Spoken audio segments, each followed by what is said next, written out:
Après avoir étoilé la magnifique salle du centre d'événements Romeo Golf dans la commune de la Gombe pour sa 4e édition, Kinshasa va recevoir une fois de plus le prestigieux Trophée Congo pour son acte 5.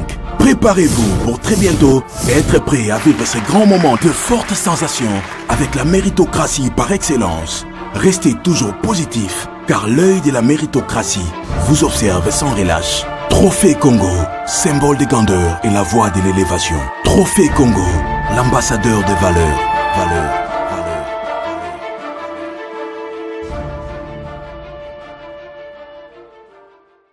Mbote na bino Kinshasa, mbote na bino Congo Central, wampangi na beto kena kulanda beto na Congo Central, au beto kena Kinshasa, capitale ya République démocratique du Congo, bubu mukena kiese ya kuyambela benu pardon, pangi na benu papinzinga mananga ina kele yandi kele coordonnateur ya Trophée Congo. Trophée Congo est-ce que ya ke salama odoko salama mave. Bubu beto ke ya mampangi, beto kena Kinshasa, mais beto ke solo la moi bilingue, moi français lingala ki Congo.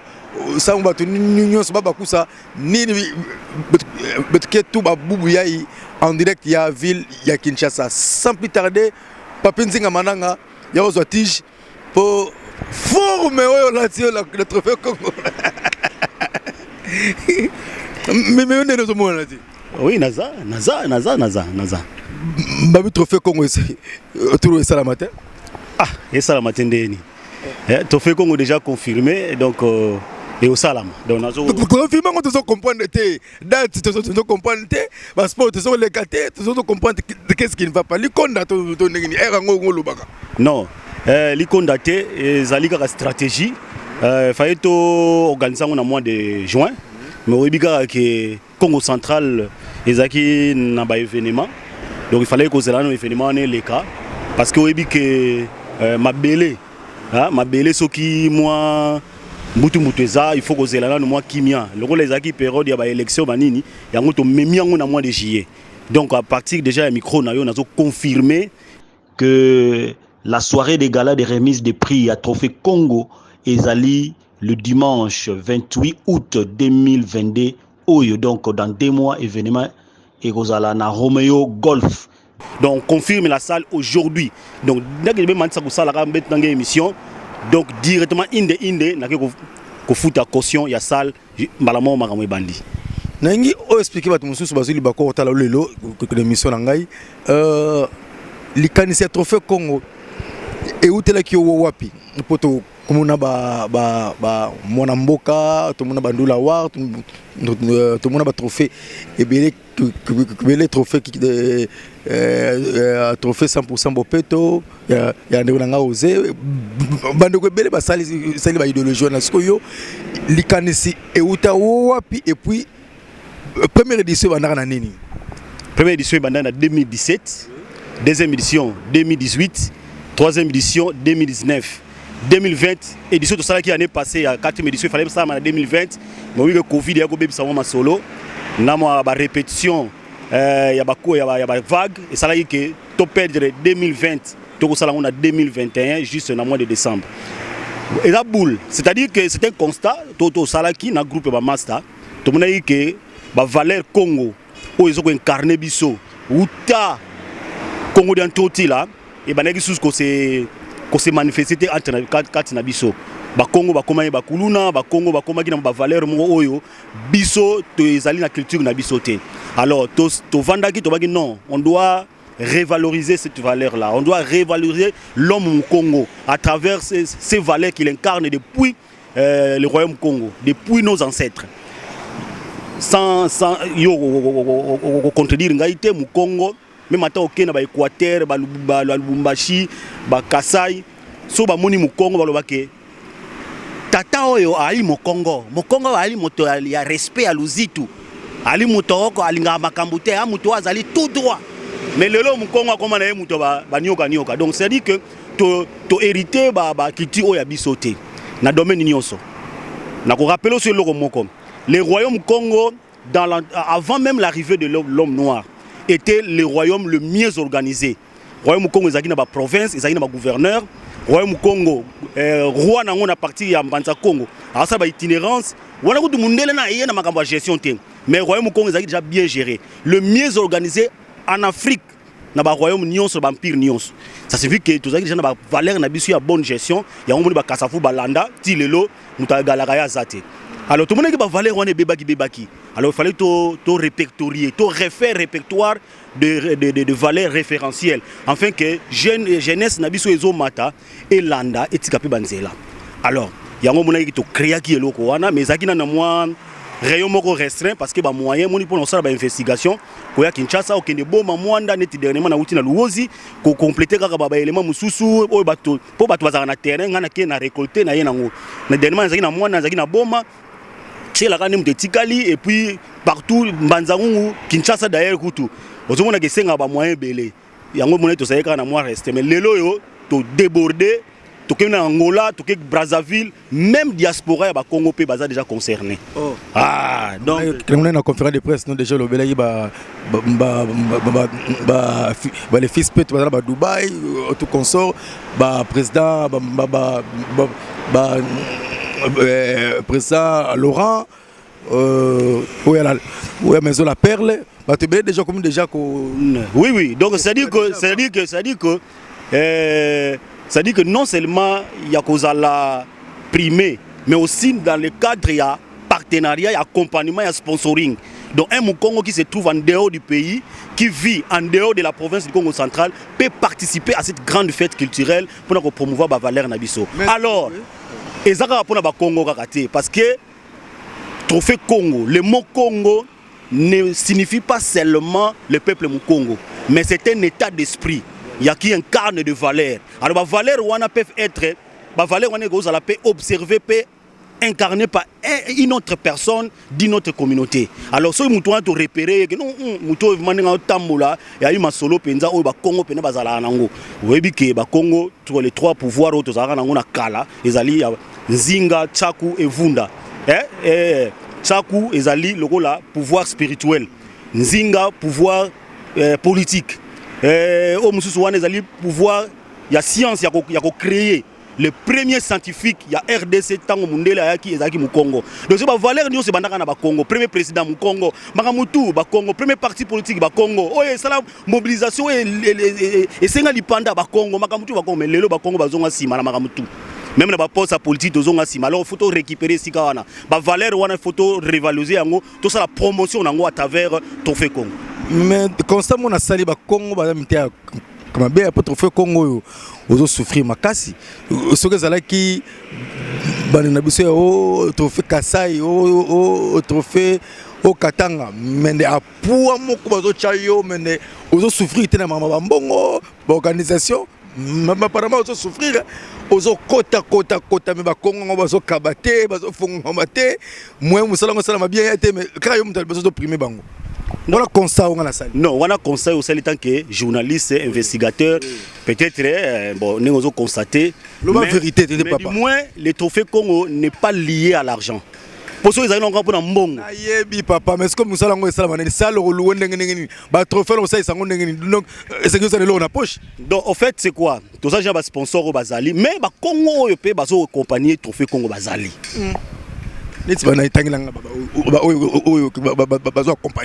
Bon, tu as 4e édition. Na ba OEP baza déjà dans la 5e édition. C'est-à-dire ils ont dans l'INT na trophée. Et on pris tout ça non. Maintenant ba Congo vraiment zali ke ba misuku na benga bango te bango moka ba yeko soutenir. Na ko banana na mokonzi ya province le docteur Guy Bandou. Et on a kutu makamutu élection kutu donc neti te gozalate. Non, c'est-à-dire quoi? Hier mon trophée Congo première édition na bima na Congo central ezaki auto salaki l'année passée. Quand on y a yogi ke bande ko nga ba Congo ba organiser une fête culturelle pour valoriser ba valeur na biso na kata Kinshasa. Il y a 25 masolo na Kinshasa. Abi faut accompagner yango. À travers ba collaborateur na ye ba bengano le docteur Guy Bandou. Le docteur Guy Bandou, il y a SOS médecin de nuit. À l'ingia soutenir, à accompagner Trophée Congo. Ah bon, et ça l'a bien. Na komeli était, na bengi était, mais il y a déjà déjà ba émissaire na ye ba ko mona à pour ça soutenir, accompagner événement. Nandimaki. Mais pour na ko ba benga ngonini formalité, donc parmi les sponsors on a biso année passée bango wana toi na maman Nefertiti Ngoudianza à travers sa fondation ba participa qui makasi tout pour na ba salle tout ça maman Nefertiti toi na papa Mbatimbati toi na Ledia Lengo Ndinga donc oui bien papa Ledia grand prêtre donc écoute donc à mon nagaté mais à soutenir ka et ça te go to PC to peut fêter mais à soutenir ka toi na moi ba te belé papa Vika to pesa ba to fêter ba soutenir ka na tanga bato union so peut ba ko lier on a trophée mais ça on trophée mais ça ba Congo ba sepeli ko soutenir trophée vous comprenez et puis tous ça ba sponsor ba Congo pe ba structure na bango net ba Christian Tungila tous na ba sponsor comme ba Rao Bank tous na facilitation na biso pour Rao Bank azo biso ezaki mu Congo moko boye abino nga fona brancher bino na Rao Bank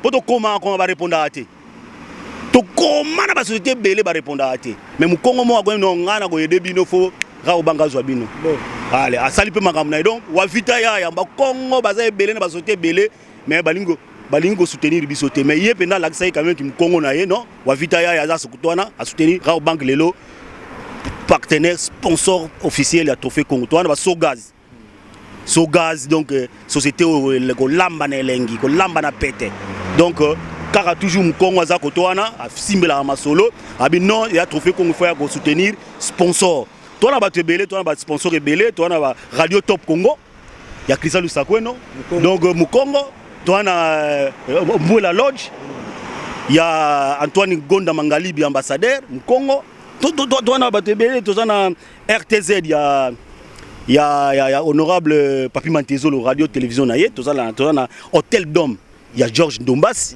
toujours ba Congo tout ça na Pedel marque Pedel ya Fils Peto tout ça na caisse de panne Kamek Mbanzangungu ya ba Congo tout ça na la famille d'abord tout ça na Hôtel Sendwe ya mu Congo ya puis vient na ngai na Sendwe na matongé donc ozomona ke ba Congo bazo trop baza bango belé wana tangeli yo moi échantillon baza na bango belé donc talaka émission wana tanga bango nyoso zate 5e édition particularité nango ekozala parce que vous en avez la Kinshasa pour to ko na ben déjà ya 5e édition particularité ya Audi édition oyo ezali d'abord to élargir champ na biso au moni que na bato bazo œuvrer na diaspora ba komi concerné to komi na facilité à sala ba investigation na ba pays mususu isa même internet to agrandir champ na biso na internet et puis Kinshasa pe le ko la izo recevoir édition to pe son pe moi quota to un peu encourager pe ba kinois o ba vivre awa donc et puis mais quota munene 80% ezakaka na Congo central parce que Congo central ezali mabele et puis cette édition sera organisée sous le signe de la cohésion provinciale. Vision, il y a un nouveau gouverneur, il y a Congo central, Moupepa Sika. Juste pour tout à se retrouver. Quoi. Maintenant que Tanguy gouverneur a vu la Kinshasa, tu m'as dit que Kinshasa, qui ne peut pas te dire que Ngobila, yo linga Ngobila te, yo linga Ngobila te ton ngini. Mais son excellence Gentini Ngobila, so talier pendant makila na Ezaba Congo. Donc so papa Ngobila so tali na ba livre vraiment ya ba réception ko mona ba lettre ya trophée Congo eza ko mona ba lettre ya trophée Congo eza donc ndenge za soke koma na bureau na hotel na mesa na hotel tuna bango donc à travers émission OYOP ça peut ba mo contact direct parce que za na coupe d'Afrique ils ont sala na pays na yo bongo yo moko za na masolo tendeni donc to lingi bena ville province de Kinshasa est la partenaire principal parce que l'année prochaine tous on na Congo central. Oh, mais tous on la cohésion déjà mango déjà biso tous ça tous promouvoir la valeur biso sika valeur et sika muto zo permettre tous à la bien et sika muto zo permettre ba opportunité zo permettre mutunio soit vrai. Nous sommes là, nous allons accompagner. Tout fait qu'on va amener sa contribution, va amener sa pierre pour que le Kolazali signe la cohésion provinciale. Bisoué, to pronaka cohésion provinciale, na ba activité na biso et ça paye une occasion pour Nabiso tout ça pour Nabiso Nasima il y a son excellence Guy Bandou Ndungiti. Merci beaucoup. Knapeti son excellence Guy Bandou Bambote Yatro na vice-gouverneur na biso ya Congo central grâce Bilolo au Benato Chapwa avec impact kana idéologie na bosanité Florim Badou Mpangi plus Mpangi égal Mpangi les amis de Florim Badou toujours dans le cadre d'idéologie tactique des jeunes négligés dans le cadre d'idéologie. Florim Badou donc yo ebi kaka donc merci quoi, merci. Yo ebi pour un loba merci. C'est vraiment quelqu'un qui mérite les remerciements. Il y a coordonnateur à Trophée Congo.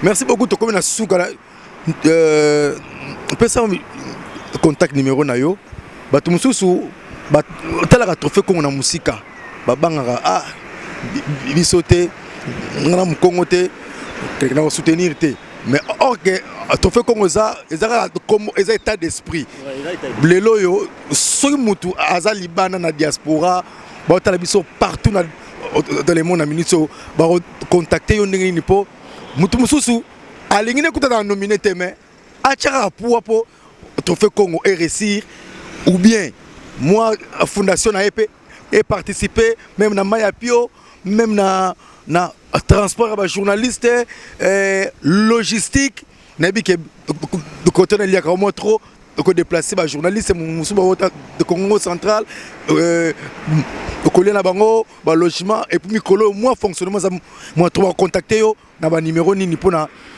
plus de détails pour le masolo ya Trophée Congo oyo déjà ils a confirmé dans le mois de juillet oyo Trophée Congo et koza bel et bien awa na Kinshasa remise ya Trophée Mubangi na soirée de gala ceux qui ont été kalangeme voir en tout cas moi trop merci Nemo se met tout baya donc lobby en que Trophée Congo et senga biso ba moyen moko impossible yar mo pe to kangami na ki moyen to zonga pe Congo santé zate à travers ba charge to zala nango mais nana rappelé le logo moko Trophée Congo et prima pe bato ya province mususu toi na son excellence Guy Luando à travers sa fondation Widal dernier action salaki na Congo central pour na ko fêter centenaire église Gimbangi ça salaka maman événement ya za muta ko kaba philanthrope do action na ya sala na mbanza ngungu nde sala ke Trophée Congo chaika bato bele basala na bango mais yé mutu ya Équateur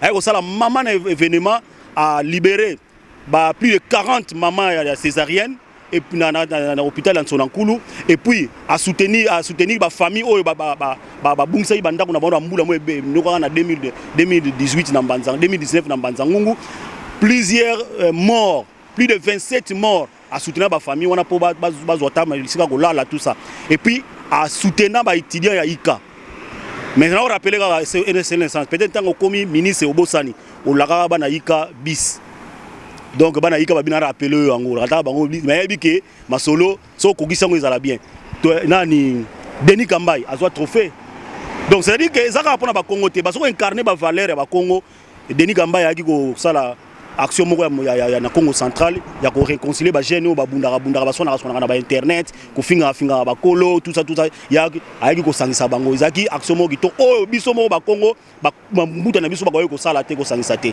ya sala ngo to reconnaître ye yango to pesa ye trophée par rapport ya réconciliation voilà alors 081 250 55 17 je reprends 081 250 55 17 zappel numéro WhatsApp.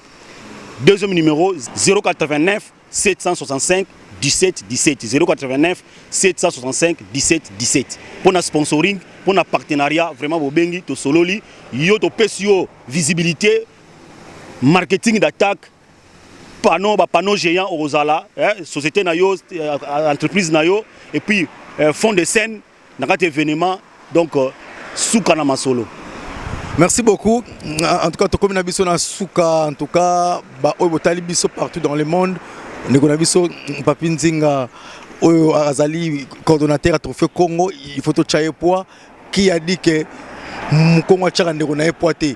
Pangi plus pangi égal pangi. En tout cas, Trophée Congo et aussi Simba ya tour avec impact na idéologie. Bah oyo totangi na oyo totangité tout mon Congo place nyonso ozali soutenir trophée Congo po yango nde mutu et na mupepe ya sikape vitrine lelo vitrine espace Congo ezali trophée Congo adresse musu ya te vitrine ngo wana batu mususu ba découvrir gouverneur son excellence Guy Bandou à travers trophée Congo donc ça vitrine ba valeur to wana ba Roger Mwaka to wana ba Papi Mantezo to wana ba excellence Yves Munkulu de la jeunesse tozana papa na biso Fabrice Puela tona ba Belé tona ba Georges Dombas tona ba Christian Lusakweno ba valeur yango wana donc voilà Peggy Yopozoya.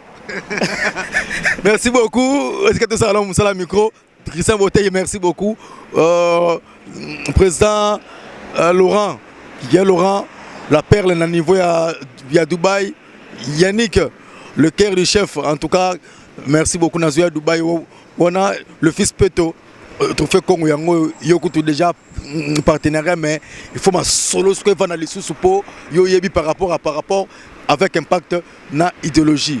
Merci mingi pe na mama DG ya OEBK mwasi yanguya to sala musala ki toko mama Gloria Tuluka félicitations na musala oza ko sala. Na pesi ba Congo nyonso ba ne Congo nyonso partout boza na monde Papa Ngwala Rei Mbumba un véritable ne Congo mais abatama na ye Papa Ngwala Rei Mbumba Docteur Philippe Ngwala boza ba Congo ebele bo soutenir trophée Congo ozali vitrine ya peuple Congo avec impact na idéologie tika kimi ankolo eza na mabota na bino otokuta na bino mbala sima eza koya ciao.